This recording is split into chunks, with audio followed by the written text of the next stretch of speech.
Oh, my ovaries. Blood coming out of her wherever. How are you, my internet family, and welcome back to another episode of PMS Party, a place where all of us period having humans gather every month-ish to chat the periods and all the juicy things that basically most of us with vaginas have to deal with on a monthly basis, but we're also told these topics are not worthy of day-to-day table conversation. Together, myself and you guys have created this safe space down in the comments and here where we can just, talk about all the things to do with the hormone, and the blood coming out, spilling.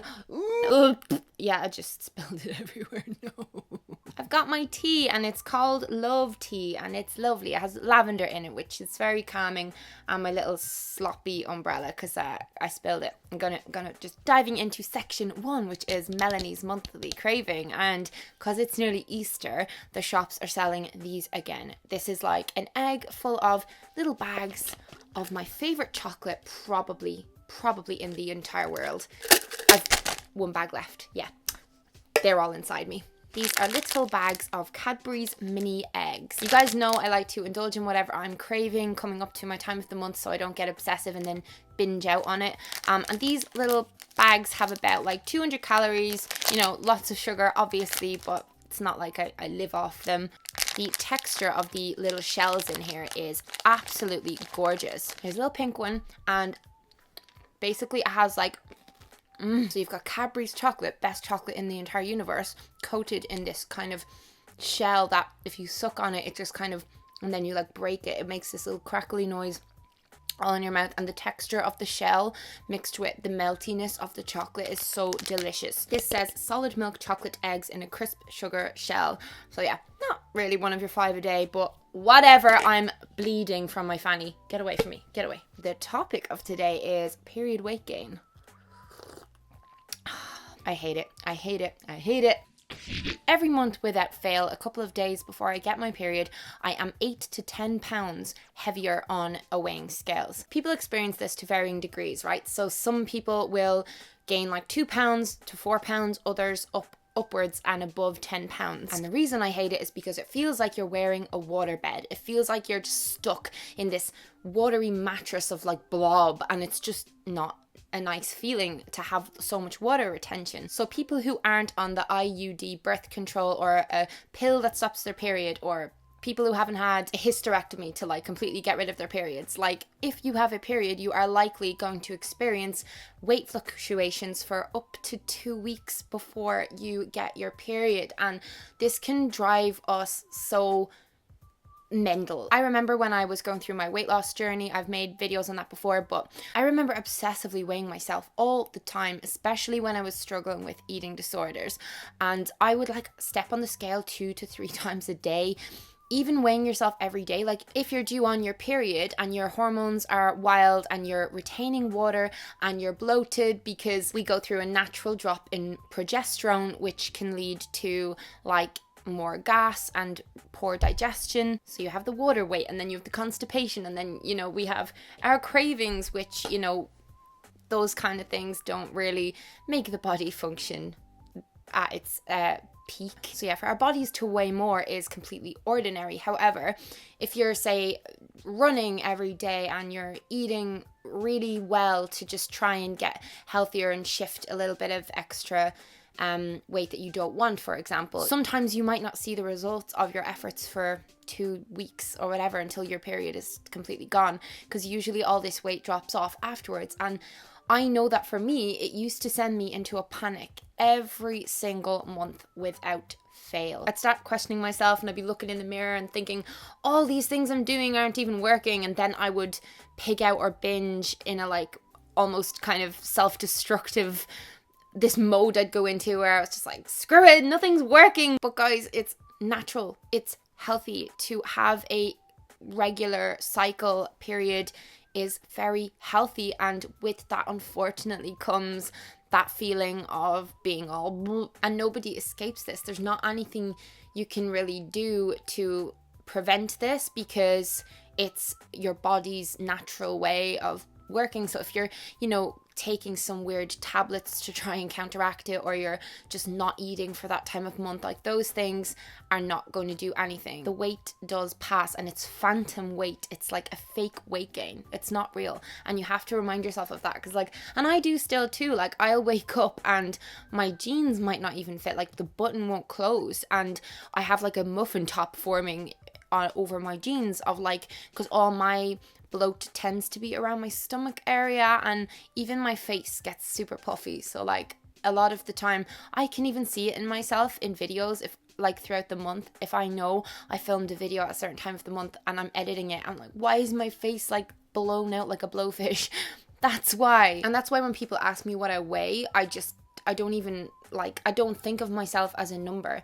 Everybody is so much more than a number, and obviously it is healthy to be within a certain range, just in terms of preventing diseases and whatnot, but please don't let that rule your life. Please don't think that everyone else notices it as well either, because I never look at my friends and go, she's having a fat day. So I find it really hard to believe that anyone else actually looks at me, and I never get comments about looking different or whatever. We just feel it, and it does feel uncomfortable, and yeah, that's why I think we need to talk to each other about it more, so that we're not living inside our own heads and thinking we're going mad for being why am I gaining so much weight? So yeah, my weight bounces up and down 10 pounds throughout the month, depending on the day and the part of my cycle, and it is totally ordinary. I'd love to know what the average amount is to gain on your period, and I feel like if you all write it down in the comments, it might make other readers feel a bit more secure in what they go through as well. If everyone who's reading the comments of this video can see that it's a super common thing to gain weight before your period, I feel like it'll put a lot of minds at ease. So go do your work down there, my lovely little feckers. Feck is the Irish for fuck, by the way, and I feel like I can get away with saying feck. It doesn't sound like a swear word, doesn't it? It just sounds cute. Feck, feck, feck, feck, feck, feck. Feck, feck, feck. Feck, feck, feck, feck. So it is time for this month's bloody Q&A, where I answer your period-related questions from Twitter. Beauty Creep asked, and she's actually an amazing Scottish YouTuber. I'll link her channel down below because she does talk about periods and I love her so much. What would you say to people who think periods are gross and shouldn't be discussed? I often get, I don't discuss my poo, do I?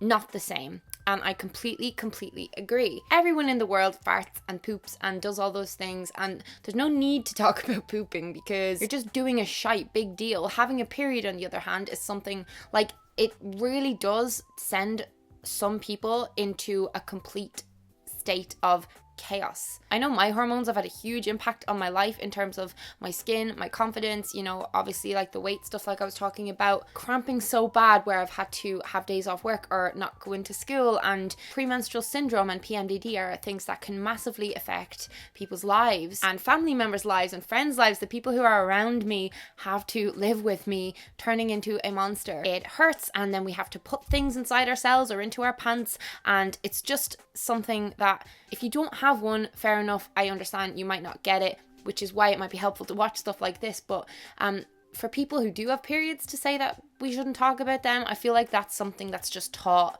to us when we're younger. It's stamped into our brains. It's the same reason I feel like we should feel comfortable talking about sex and sexuality and all that kind of taboo stuff, because the more we repress it, I feel like we turn into basically an obscurus, in the movie Fantastic Beasts and Where to Find Them. We literally are this black cloud of angst and sadness and darkness. I respect everyone's opinions, but I do not agree with the opinion that we should not talk about our periods.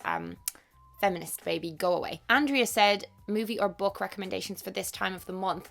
I love reading Milk and Honey over and over again by Rupi Kaur. It is an amazing book of poetry, and so much of it speaks to me more when I'm at a heightened sense of emotion, during my PMS, but also I love young adult fantasy books and movies. I will literally rewatch Harry Potter movies over and over again, and Lord of the Rings, big epic series of movies, and romance films like About Time, The Notebook, The Theory of Everything, Les Miserables, Phantom of the Opera, Bridget Jones, Pretty Woman. I reach for classic stuff that I know I can rewatch over and over again, and I can kind of just it's like a comfort blanket. It's like a hug. Sophie said, what do you think about period product adverts?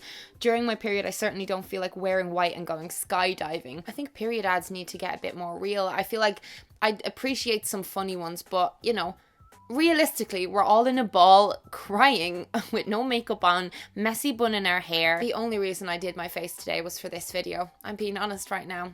I feel like if there wasn't tens and tens of thousands of people watching these videos, I would look like a potato with a face. Amber J said, with your past eating disorder problems, did that affect your period in any way? Mine stopped for a year, and now because of hormone imbalances, I get bad mastitis. It actually did. My period went away for a period of a few months when I was eating a raw vegan diet, and I don't want to try and deter other people from trying out raw veganism if that's for them. Just was not for me. My experience of this was in the context of orthorexia, so it was not balanced at all. I don't think I got too thin in terms of BMI, like I was barely on the cusp of the healthy BMI, like at the low end, but my period was just gone and I wasn't obviously getting adequate nutrition. I felt like I was shutting down. It was so weird. Like I just felt really weak and I looked really dull. My hair was lackluster, my nails, my eyes, like everything I just looked not well. As soon as I realized my period was actually just not coming, I got really panicked because I want children and my fertility is important to me. Belle said, what's your most embarrassing period story? Well, I remember being at a junior disco wearing a white skirt and that shit came, man, and I didn't know I had a big red bloody patch on the back of my skirt till a friend pointed it out to me. So I was doing laps of a little like junior like disco. Oh, everyone must have seen it. And that shouldn't be embarrassing. Like, why is it embarrassing? Like one time as well, it came on as someone was in the middle of giving me some oral pleasure, okay? I was absolutely mortified because I wasn't expecting it. It didn't come on the right day. And yeah, shite happens, my friends. We just have human bodies, don't we? This month's tip is to do with sleep. So if you didn't know, your cycle can actually really affect your quality of sleep. It can massively disrupt your sleep, and that affects, like, it bleeds into every other facet of your life. So I would encourage you at first to keep a menstrual diary and to note down kind of how your sleep is throughout the month to see if it's affecting your sleep. And then if it is, I would definitely look into taking up yoga and just doing some yoga moves,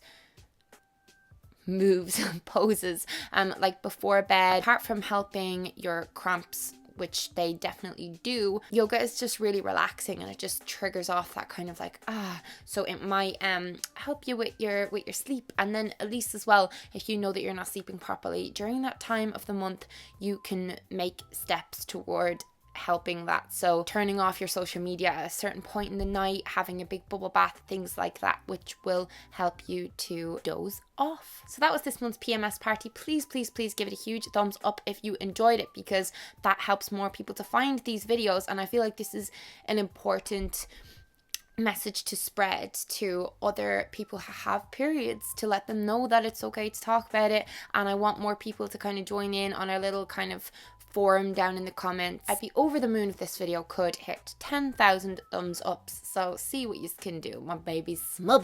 And I'm gonna go and finish my mini eggs because they're so delicious.